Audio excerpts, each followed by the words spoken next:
Hey, welcome back to The Recap, the video podcast ministry of First Baptist Kettering, where we discuss topics such as our vision, our values, and our sermons from week to week. The Recap exists to help us be transformed by Jesus. So with that, let's get started.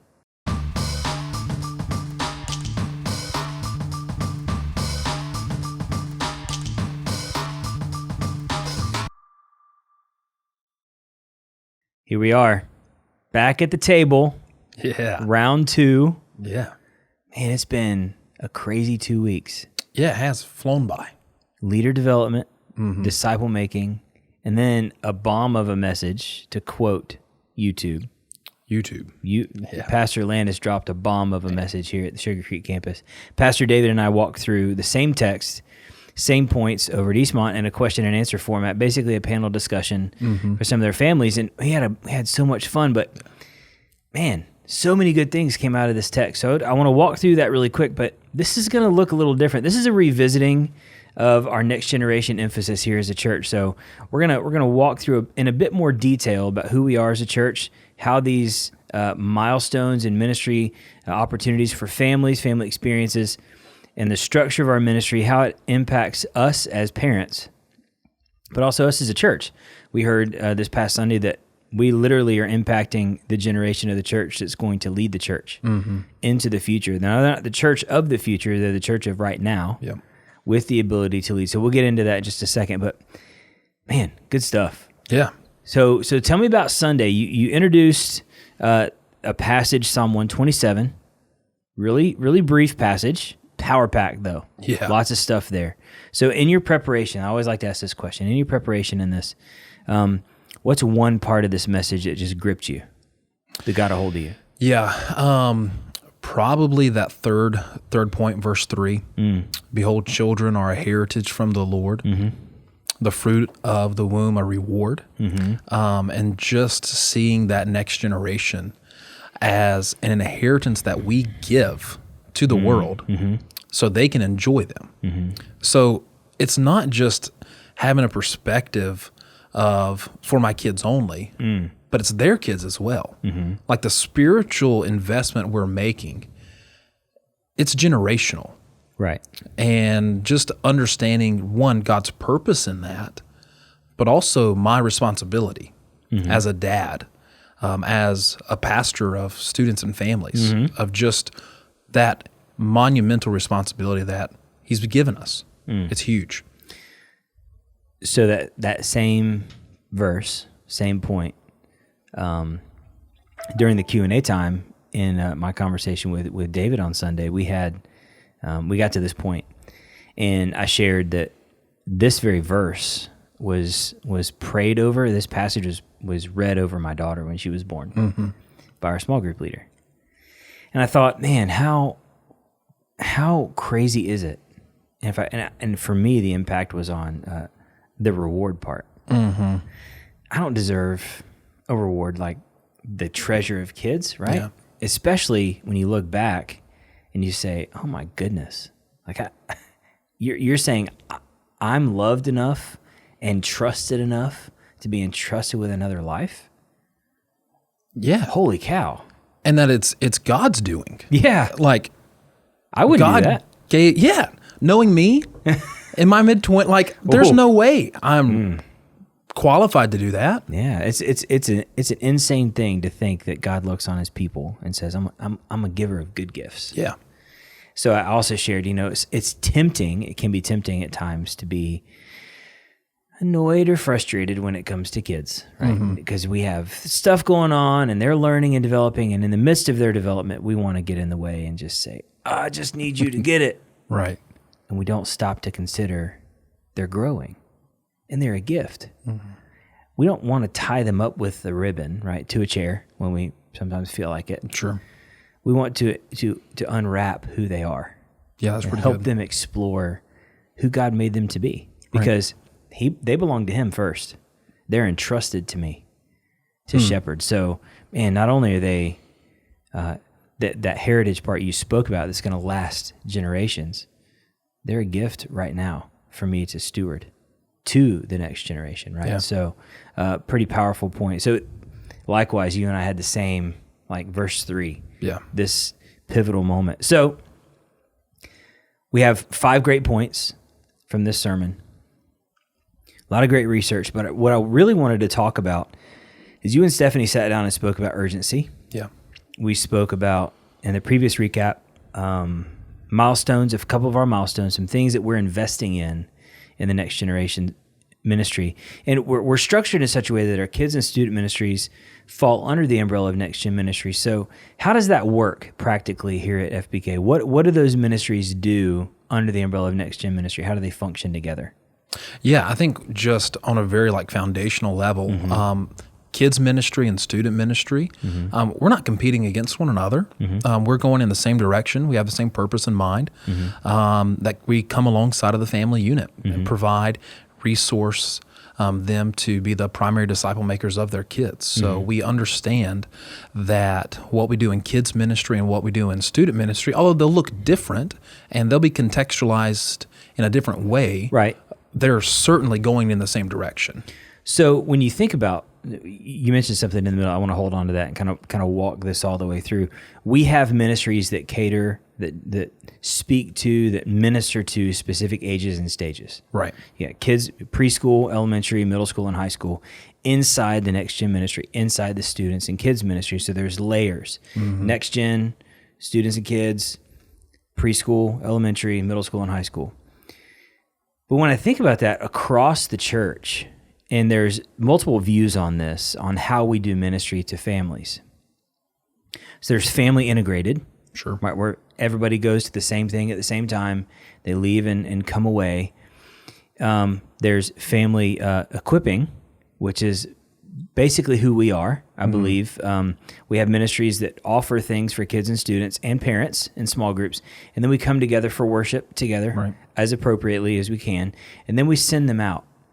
There are family separated models where people walk into a church and their families, they scatter for 4 hours and then they come back together on the car ride home, and hopefully they're having a conversation. As we are a family equipping model ministry as a church, what are some ways we want to equip families, or we try to? What are some things that parents can reach out and go find that we're offering to them? Yeah, I think you think about that in 2 different ways. We have our milestones. So we have 7 milestones that we've identified from birth through graduation, where we celebrate huge events and times in the spiritual, physical, emotional development of a child's life, and we celebrate that together. Those are huge celebrations for us. But also, I think one of the more intentional things we have are called family experiences, where they are these experiences, or they are these teaching segments that are age appropriate for the child. Okay. And when the parents come alongside and they're intentional about investing spiritually into their kids, using those family experiences is one of the best ways that you can disciple your kids. So it sounds like, to me, I'm a dad, and I've, my history here, so kind of a part of this whole thing. Sure. As well. It sounds like there's an immense amount of responsibility on parents to lead intentionally.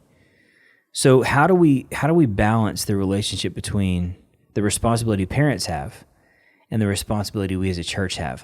How do we navigate that road? What's your thought on that? Because I have some thoughts. Man, I was listening to who was it? It was J.D. Greer. And he was talking about this idea of a partnership between the church and families, and he said it's kind of like ground war and air war. That the church is more of that air attack where we're just there dropping bombs Sunday after Sunday, right? And that's very effective. Yeah.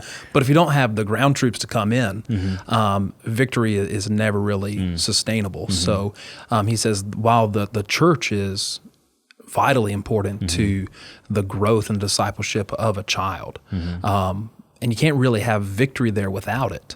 You still need that intentional time with the parents who are investing continually in. So for me, I think it works like this.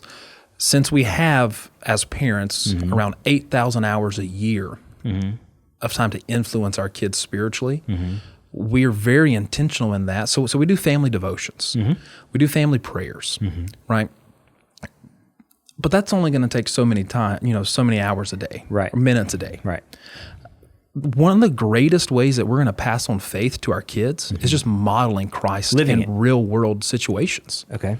So while it's great that I have devotion times with Hannah and Jackson and Kennedy, it's great that we pray together as a family, and we try to do that every single day. One of the greatest ways I can model for them the truthfulness of the scriptures is how I interact with our neighbors, how we interact with people in the grocery store, how we serve the community together. Yeah. So, all right. So we have milestones. We have this overarching theme. The church is doing stuff. I like the air war and ground war. That's a really good analogy. So the interesting thing about the church is it's not made up of just high thinking individuals. Yeah. These are people who have families too. Mm-hmm. So we're a part of this mission of discipling. So we have kids and students covered. We got milestones. We got family experiences they can find. So every age and stage, I mean, everything from, they move from the crib to their big kid bed, right? Mm-hmm. That's a big moment. Somebody in our family might have cried when that happened. I'm not saying who it was. So you move from, you go through these moments in a child's life, but before you know it, they're an adult. Yeah. So what happens, how can a church who invests a ton of time and energy in the kids and student ministry still impact the next generation from outside that next gen ministry? Does that make sense? Yeah. How does that work? So for those people that maybe they're not a small group leader, they're not, they don't have kids in the ministry themselves. Mm-hmm. We spoke about it a little bit on Sunday, but this idea of the church collectively celebrating the next generation, that looks like an encouraging word. Thank you for being here today, man. So good to see you, man. Thank you for serving. Thank you for running that camera, right? That's like great. Yep. But also understanding that, man, I can invest deeply into this family. Right. So maybe you get to know a family. You have them over to your house. Like, you just build relationships, intentionally building relationships. I think there was a research from Lifeway that came out and said one of the indicators that a student will continue on in the faith when they leave high school and they go to college is if they've built deep relationships at their local church with those that are outside of their normal routine. So we have to have somewhere for them to go. Sure. So they graduate. So thankfully, in the past year and a half, a lot of work has been done in the young adult ministry. So that's they have a place to go, a place to plug in. Right. Whether they're here for a season, they go away to school, they live here and go to school, and they just want a ministry to belong to, trusted leaders saying the same thing as they grow and develop. So my question, though, has to do with, you mentioned disciple making in the home. We have a responsibility to equip parents to make disciples in their homes, but we also have a responsibility to walk them through a disciple making process as well. Oh yeah. So where disciple making is weak in the home, it's probably a good indicator that there may not be a whole lot of disciple making going on for moms and dads. Yeah. They may not be plugged in. Real reality, you mentioned research shows one valuable relationship gives them an extra amount of time to stay in the church. Think about this. With the amount of time we have with students or kids during the week, on average is 2 hours a week. Right, 104 a year. Crazy, right? Right. Whose voice is the loudest in their life? Their parents. Yeah, those that they spend the most time with. So who's discipling them either toward Christ or away from him? Now, it's not just my job and our job as a church to come in and drop truth bombs on them and say, we need you to grab this. If they go home and that truth bomb is undercut by something that's being done at home or not being done at home, that truth that could have taken root is now being dug out of the ground before it even has a chance. Yeah. And now we're even further behind, right? So the goal of Next Gen Ministry is both to reach and encourage and train and minister to those kids and those students and their families, but also disciple those families on the other side. Yeah. So in the future, we're going to invest in things like parent conferences. Sure. And free resources for moms and dads to go through, to invest deeply, because if we know anything about life, you and I think we can say this as dads, you don't parent by accident. You can be a parent and have kids, but you don't shepherd them by accident. Yeah. Shepherding takes intentionality. Absolutely. Sometimes you got to thump them on the head with the rods. Sometimes you got to yank them back, and sometimes they need to crawl up in your lap. Right? That's just the nature of what we do. Yeah. So we're going to provide some resources for folks to be able to do that, to parent with intentionality, so that we don't lose a generation.